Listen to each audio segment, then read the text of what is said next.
अभी आप सिवान आए हुए हैं, क्या कहेंगे सिवान में आप? लोक जनशक्ति पार्टी जिले में जो बिहारी फर्स्ट सोच के साथ बिहार को एक विकसित राज्य बनाने के संकल्प के साथ क्या कर रहे हैं आगे बढ़ने का कार्य करें, उनको हम लोग पीढ़ी भी साथ में सैफ इन सब ने भी लोक जनशक्ति पार्टी रामविलास हमारे नेता आदरणीय रामविलास पासवान जी के विचारों को, उनके सिद्धांतों को मजबूती देने के लक्ष्य के साथ, उनके सपने बिहार फर्स्ट बिहारी फर्स्ट को मजबूती देने की सोच के साथ उन्होंने आज लोक जनशक्ति पार्टी रामविलास की सदस्यता ग्रहण करने का काम किया है। मैं उम्मीद रखता हूँ कि जो सोच हमारे बिहार फर्स्ट बिहारी फर्स्ट की है, जात पात धर्म मजहब से उठकर बिहार के हर उस व्यक्ति को मुख्य धारा के साथ जोड़ना जो आज़ादी के 75 साल के बाद अभी तक मुख्य धारा के साथ नहीं जुड़ पाया। मैं मानता हूँ कि इनके आने से पार्टी को वो मजबूती मिलेगी और लक्ष्य प्राप्ति में भी हम लोगों को बल मिलेगा। सर नीतीश जी कल आपका बहुत इंतजार किए हैं, चूड़ा दही का जो प्रोग्राम था उसमें नहीं आया आप। देखिए मैं इस बात को स्पष्ट कर दूँ, कोई इंतजार कहीं से नहीं था।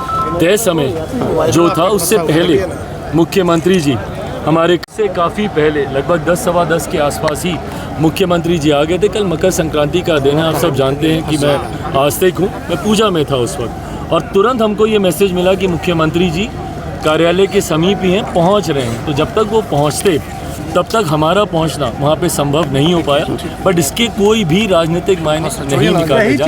मुख्यमंत्री जी अगर समय से पहले भी वहाँ पर आए हैं, वो उन्हीं का की जगह है, वो कभी भी वहाँ पर आ सकते हैं। वो आए, उन्होंने आशीर्वाद दिया, शुभकामनाएं दी, ये हम लोगों के लिए बड़ी बात है। रामविलास जी के जो विचारधारा है, चिराग जी का जो सपना है, उसको हम लोग धरातल पर लाएंगे, समाज के हर वर्ग में जाकर उनकी बात को रखेंगे और इस पार्टी को हम लोग मजबूत करेंगे।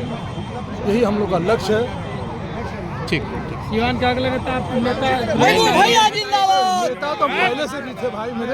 भैया जिंदाबाद। खान जिंदाबाद। जिंदाबाद जिंदाबाद जिंदाबाद जिंदाबाद। आज पार्टी में जुड़ गए। नेता तो राजनीति तो हम आज से नहीं कर रहे हैं, बहुत पहले से कर रहे हैं। आज हम पार्टी में जुड़े हैं और आप लोग का स्नेह आशीर्वाद, समझ सिवान का समझ जनता का आशीर्वाद है, प्यार है, दुलार है कि आज आप लोग के बीच में हम खड़ा हैं। और जिस प्यार से हमारा समस्त सिवान की जनता हम पर भरोसा जताया है, उनके भरोसा पर हमेशा खड़ा उतरेंगे। चुनाव लड़ने की भी चर्चाएं हैं आपकी।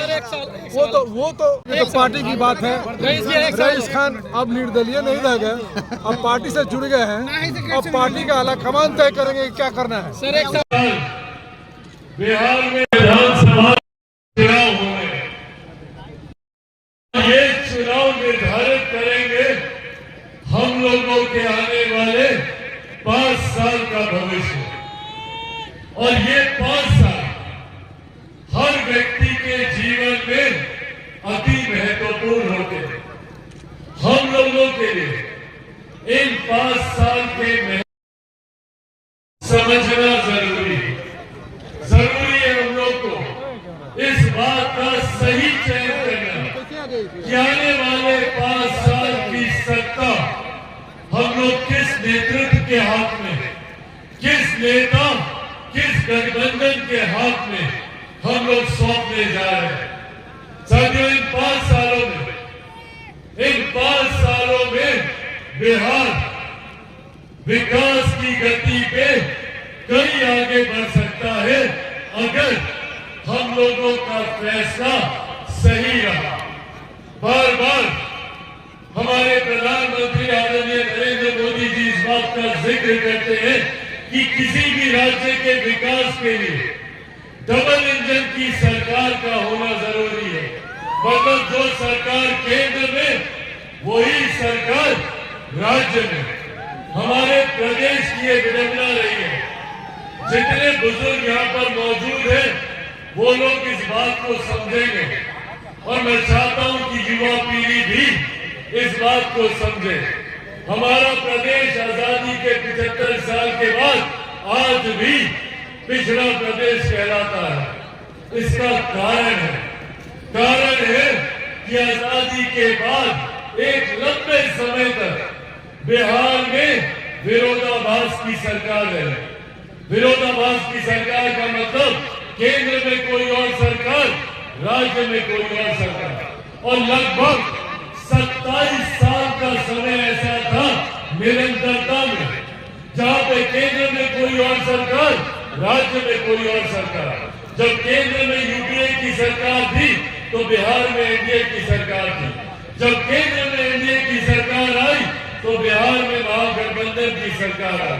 अलग अलग सरकार, अलग अलग सोच, परिणाम केंद्र की परियोजनाएं राज्य सरकार पारित नहीं करती और राज्य सरकार की योजनाओं को केंद्र सरकार स्वीकृति नहीं देती। इसीलिए साथियों, जरूरी है आज एक लंबे समय के बाद बिहार में एक अनुकूल परिस्थिति बनी है, जहां पर केंद्र की तर्ज में राज्य में भी वही सरकार, जहां केंद्र में एनडीए की सरकार जिसका मजबूती से नेतृत्व हमारे प्रधानमंत्री आदरणीय नरेंद्र मोदी जी कर रहे हैं, तो वही बिहार में भी हमारी एनडीए सरकार का नेतृत्व मुख्यमंत्री नीतीश कुमार जी कर रहे हैं।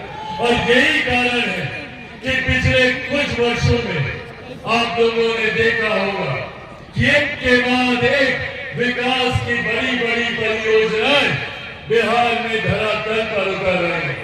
भले वो इंफ्रास्ट्रक्चर से जुड़ी हुई हो, सड़कों का जाल बिछाना हो या स्वास्थ्य से जुड़ी हुई हो। एक समय था जब पूरे देश में मात्र 2 एम्स होते थे।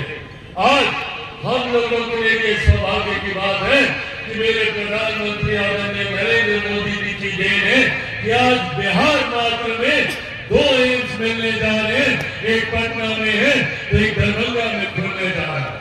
एक के बाद एक विकास के क्षेत्र में हो, शिक्षा के क्षेत्र में हो या जन सुविधाओं को लेकर। आज से पहले कभी किसी सरकार ने, किसी प्रधानमंत्री ने महिलाओं की चिंता नहीं की। आज इतनी भारी संख्या में महिलाएं यहाँ पर मौजूद हैं। आप लोगों को मैं बताना चाहता हूं कि पहली बार देश में एक ऐसे प्रधानमंत्री आए जिन्होंने महिलाओं के स्वास्थ्य की चिंता की। सदियों तक चूल्हा झोंकते उनके स्वास्थ्य पर पड़ने वाले हानिकारक प्रभाव की चिंता कभी किसी सरकार, किसी प्रधानमंत्री ने नहीं की। पहली बार हमारी केंद्र की एनडीए सरकार, मौजूदा प्रधानमंत्री नरेंद्र मोदी जी ने महिलाओं के स्वास्थ्य की चिंता कर उज्ज्वला योजना के माध्यम से घर घर गैस कनेक्शन पहुंचाने का काम किया। महिलाओं के सम्मान की चिंता करते हुए घर घर शौचालय बनाने की सोच रखी। हर गरीब कल्याण की योजनाओं के साथ हमारी केंद्र सरकार आगे बढ़ने का काम कर रही है। इससे पहले हमारे घर में कभी कोई बीमारी आती थी तो सबसे पहले अपनी जमीन गिरवी रखवानी पड़ती थी या महिलाओं के जेवर बेचने पड़ते थे।